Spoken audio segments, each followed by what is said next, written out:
Hello and welcome to another Team Talk. Well, you might be seeing my face and you're not a parent and you're going, it's Josh, it must be a parent Team Talk. I'm not a parent, I'm going to skip through this one. But if that's you, whoa, just hold up. What I have to say today is actually more for you than it is for parents. So let's get to it. We've been going through a passage of scripture, Deuteronomy 6 verse 4 to 9, which is known as the Shema. And if you've not caught the rest of them, I'd really encourage you to go back, take a look, because there is just such gold in terms of principles around imparting our faith to the next generation.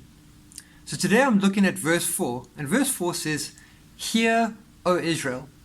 I want us to understand the context of this. Moses isn't saying, "Hear, O parents." He's saying, "Hear, O Israel," and he's addressing grannies, grandpas, uncles, aunts, brothers, sisters. He's addressing all of Israel, not just parents. It's really important to understand that. So we've been going through these amazing parenting principles of imagining the end, fighting for the heart, making it personal, creating rhythms. And these are some beautiful principles, but they are not just for parents to pass their faith on to the next generation. It's for all people to pass their faith on to the next generation. And it is true that, biblically speaking, parents are the primary disciple-making agents in their lives with their kids. But it's equally true that, biblically speaking, parents are not the only disciple-making agents in the lives of their kids. So if you are a parent listening to this, the encouragement is very simply to you to widen the circle of influence and love in the lives of your kids. So if it's just you at the moment, I want to encourage you to find other good Christian adult influences in your lives of your kids. Because here's what happens. There comes a point in a child's life where they begin to look to adults other than their parents for input, for love, for affirmation. And this is good. This is normal. This isn't something you need to be worried about. But what can happen is that when this point comes, when this moment comes where your kids start to look elsewhere, if there are not solid adult Christian influences in the lives of your kids, they're going to look to other adult influences. And this might not necessarily be good or ideal.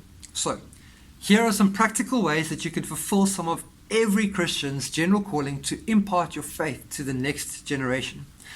This can happen organically in the lives of your kids. So when you rock up at the lives of your friends' kids. When you rock up at a friend's house, instead of engaging just with the parents, of course that's a big part of it, engage significantly and meaningfully and in a fun way with the kids as well. I think of Roy Jacobs, who is so good with our kids. Every time they're at our house, I think he spends more time with our kids than with any other adults. He's just amazing, and I love watching our kids engage with another adult who loves Jesus. It's just so good for me and good for my soul, and reassuring for me, because I know that there's more than one adult who's not necessarily direct family or anything like that, but who loves our children. And this is going to be so important. Maybe not now when my kids are little, because they still look to mommy and daddy for nearly everything, but more and more, every week, every year that they get older, they're going to start looking to people other than mom and dad. And so this can also happen programmatically in the life of New Gen. Every time we do it together Sunday, there's volunteers serving upstairs at Kids Church.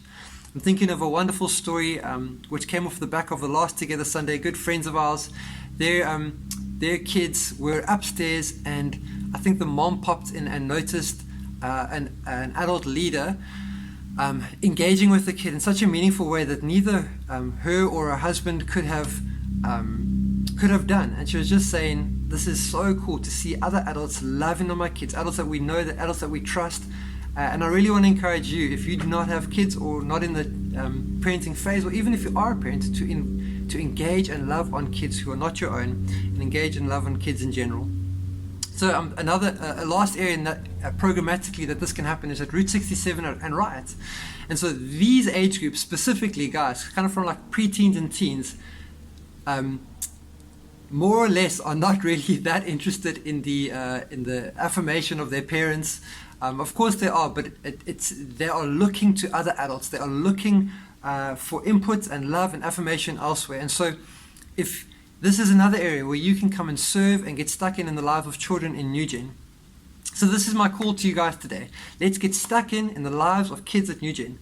If you're a parent, can I encourage you to get stuck in the lives of your friends' kids, not only your own? And if you're not a parent or you're not in the parenting phase, This is a part of your general calling to love on, to encourage, and to disciple the next generation.